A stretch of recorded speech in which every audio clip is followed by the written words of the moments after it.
मैं सिर्फ इतना समझना चाहती हूं आपसे कि राजनीति चमकाने के लिए फिर चाहे वो कोई भी पार्टी हो, किसी धर्म का अपमान क्या जायज आपको नजर आता है? हाँ देखिए पूर्णिमा जी, ना तो संविधान किसी इजाजत देता है कि किसी की आस्था से खिलवाड़ हो और ना ही किसी को भी किसी के धर्म के विरुद्ध ऐसी बातें करनी चाहिए। पूर्णिमा जी, आपकी डिबेट के अंदर आज मुझे ऐसा एहसास हो रहा है कि हम ठगे गए हैं, हमें छल किया गया है हमारे साथ। तो मुझे बिल्कुल इस डिबेट के अनुसार ये लग रहा है, क्योंकि आपने देखा होगा बीजेपी के प्रवक्ता बाबरी मस्जिद के बारे में जो बात कर रहे थे कि राम मंदिर का श्रेय मोदी जी और योगी जी को दे रहे थे, वही कांग्रेस राम मंदिर का श्रेय सिर्फ और सिर्फ कांग्रेस को दे रही थी।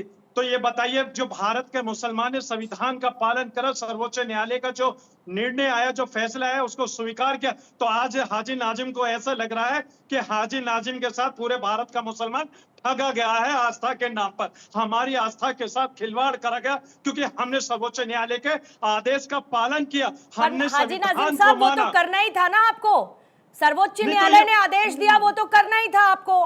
कल ही जगत गुरु रामभद्राचार्य जी ने कह दिया है कि आप कहते हैं अब हम एक भी मस्जिद नहीं देंगे, लेकिन अगर न्यायालय ने कह दिया तो पैगंबर साहब भी देंगे। फिर तो ये तो सुप्रीम कोर्ट का आदेश, कोर्ट का आदेश आएगा हाजी नाजिम, तो देना आपने स्वेच्छा से नहीं दिया। आप ये समझिए, आपको कोर्ट का आदेश आया, पड़ा आपको, कोर्ट का आदेश आया, आपको करना पड़ा, और आगे भी अगर न्यायालय कहेगा तो करना पड़ेगा।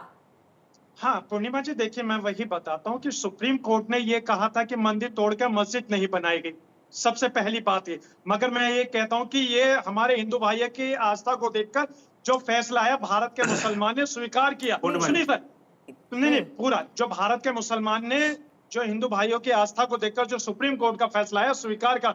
लेकिन जब बात आती है सनातन धर्म के बारे में या पैगंबर इस्लाम पर टिप्पणी करने वालों के लिए, मैं ये कहता हूं कि अगर कोई भी इस तरीके की टिप्पणी करता है, चाहे पैगंबर इस्लाम पर टिप्पणी हो या सनातन धर्म पे, उनके खिलाफ सख्त से सख्त कार्रवाई होनी चाहिए और भविष्य में इस तरीके की कोई भी टिप्पणी ना करे, इस तरीके का एक कानून होना चाहिए। लेकिन क्या होता है पूर्णिमा जी, आजकल एक स्टैंड बन गया है कि आप सनातन धर्म को गाली दीजिए, पैगंबर इस्लाम पर अब टिप्पणी कीजिए। जितना आप इस पे टिप्पणी करेंगे उतना भारत के अंदर आपको अच्छी नजर से देखा जाएगा। इस तरीके का माहौल देश के अंदर चल रहा है। पॉलिटिक्स में तो सक्सेसफुल हो गई ना पार्टीज, सबसे बड़ी बात तो यह है कि बांटने की पॉलिटिक्स में फिर वो सक्सेसफुल हो गई। आलोक जी, एक सवाल बहुत महत्वपूर्ण है, पूछना पड़ेगा प्रियंका गुप्ता जी से।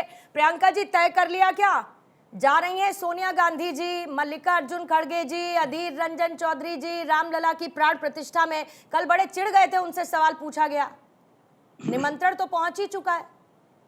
अरे पहले भारतीय जनता पार्टी बताए कि वो आडवाणी जी को बुला रही है, मुरली मनोहर जी से आ रहे हैं कि नहीं? अपडेट कर लीजिए मैम, उनको भी न्योता भी गया, उनको न्योता भी गया। लेकिन आपने जिस मुस्कुराहट के साथ शुरुआत की, मुझको लगा आप जवाब देंगी मेरी बात का। अरे पूर्णिमा जी, हम कब मंदिर जाएंगे कब नहीं जाएंगे हम टीवी चैनल पे क्यों बताएंगे?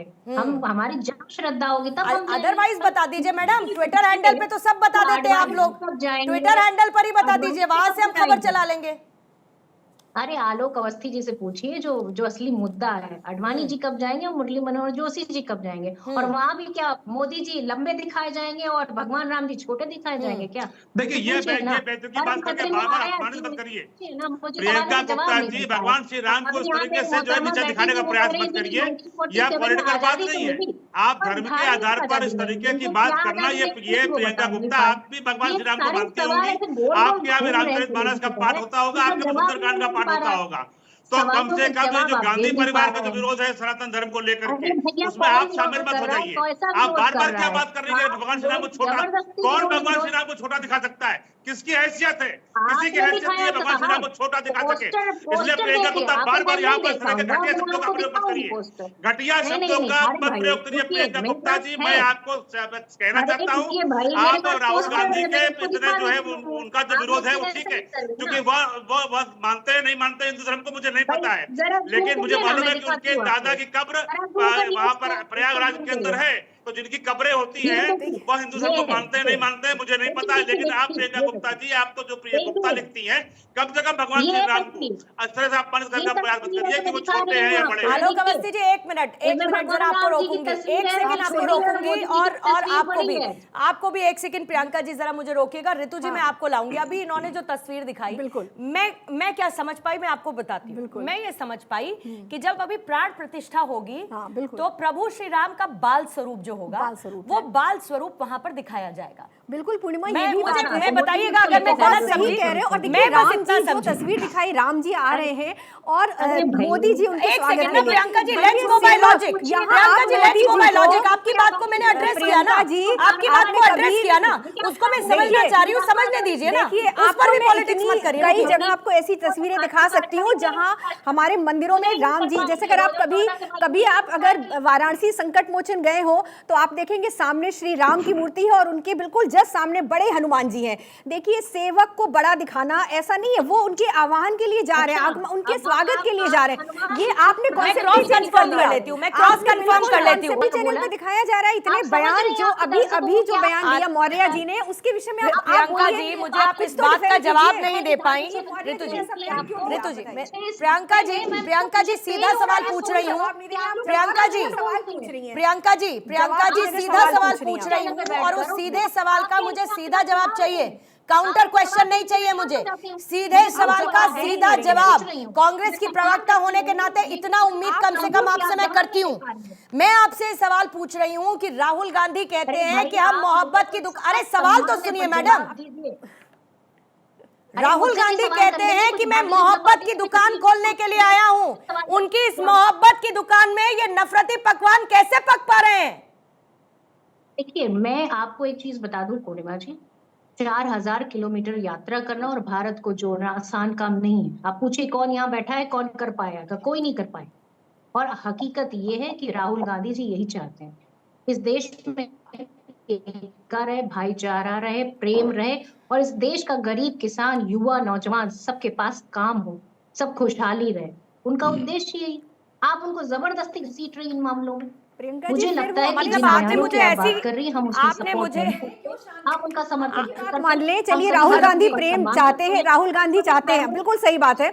तो ये इंडिया के जो और हैं डीएमके के, इनके बयान पर वो कुछ क्यों नहीं बोल रहे हैं, क्यों नहीं विरोध कर रहे हैं आगे बढ़ के? आप ही की बात यहाँ पर मान रही हो ना कि वो सच में प्रेम चाहते हैं। चलिए अब बताइए फिर क्या उनका कर्तव्य नहीं है इनका विरोध करना? कहते हैं कि हम हिंदी के गुलाम नहीं है। क्या सनातन धर्म कोरोना है? साहब कुछ लोग कहते हैं कि हम हिंदी के गुलाम नहीं है। प्रियंका जी समझिए, आप ये कहा जाता है, धर्म बयानों धोखा की है। फहरिस्त बहुत लंबी है। आलोक अवस्थी जी अभी एक कथा सुनाई है मुझे प्रियंका गुप्ता जी ने, ये कहते हुए कि राहुल गांधी भारत जोड़ो यात्रा कर रहे हैं देश को जोड़ने का और कोई और कर नहीं पाएगा। तो बता दीजिए फिर देश को तोड़ने का काम या देश विरोधी बयानबाजी कौन कर रहा है? बीजेपी कर रही है। बिल्कुल कर रही है, पूर्णिमा बयानबाजी जी, नहीं करती, आपका झूठ फैला सारा रही है। आपसे सवाल नहीं है प्रियंका जी, आपका नाम नहीं है आलोक अवस्थी। दिया है और प्रियंका गुप्ता जी को अपना कुछ इलाज कराना चाहिए। लगातार बोलना या अपनी आवाज को सुनना पसंद करती है तो वो अपने घर पर बोले, एयर टाइम मत खराब करें और अन्य प्रवक्ताओं को भी जो है कम से कम बोलने का अवसर दें। मेरा इतना ही कहना है जी, फिर मुझे आपका माइक डाउन करवाना पड़ेगा, फिर आप लोग चिल्लाते फिरेंगे कि हमारा माइक बंद करवा देते हैं। फिर मत करिए ना मैम ऐसे, मैं आपसे लगातार रिक्वेस्ट कर रही हूँ, आप बार बार डेकोरम ब्रेक कर रही है। मुझे अभी नहीं सुनना आपको, मेरा सवाल आलोक जी से है। Priyanka ji please, Priyanka ji please. छोटी मुझे आपत्ति है उस तस्वीर से। मुझे ठीक है, बाहर निकलिए उस तस्वीर से, इसके बाद अब आप बाहर निकलते रहिएगा उस तस्वीर से। प्रियंका जी का माइक बंद करेंगे थोड़ी देर के लिए, मुझे आलोक जी को सुनना है। आलोक जी प्लीज। आपने उस अपराध को किया है, आप बताइए देखिए और जवाब पूर्णिमा जी, दीजिए। यह जब किसी पार्टी के पास अपने नेता अपनी पार्टी को डिफेंड करने के लिए कोई शब्द नहीं होते हैं तो वो लगातार बोलते हैं और दूसरे को बोलने से रोकते हैं। नहीं तो तथ्यों के आधार पर आप अपनी बात रखेंगे तो जो आपके व्यूअर है वो समझ पाएंगे। अगर राहुल गांधी जी 4000 किलोमीटर की यात्रा कर चुके हैं तो क्या कारण है कि उनकी यात्रा जो है श्री राम जन्मभूमि मंदिर तक पर क्यों नहीं गई कि दर्शन करके आते, जाके भगवान श्री राम का आशीर्वाद देते और क्षमा मांगते कि हमने आपके मंदिर का विरोध किया? क्यों नहीं कृष्ण जन्मभूमि के मंदिर पर जाकर राहुल गांधी जी और उनके गांधी परिवार अभी तक गया कि जाकर भगवान श्री कृष्ण से जाकर के माफी मांगे और कहे कि जो है हमने जो है आपको अपमानित करने का प्रयास किया? मेरा स्पष्ट रूप से कहना है इस तरह की यात्राएं चल रही है। फिर भी आप बातें कर रहे हैं। भाई पूर्णिमा जी, ये मुझे बोलिए लगता है आलोक जी, बोलिए आलोक जी, बोलिए।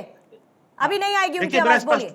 हाँ, मेरा इतना ही कहना है कि सनातन धर्मियों के ऊपर लगातार हमले, जिसपे कांग्रेस का मुख्य समर्थन है, और खड़गे जी का खुद एक बयान है जो उनके राष्ट्रीय अध्यक्ष हैं कि मोदी जी आ जाएंगे तो सनातन का राज आ जाएगा।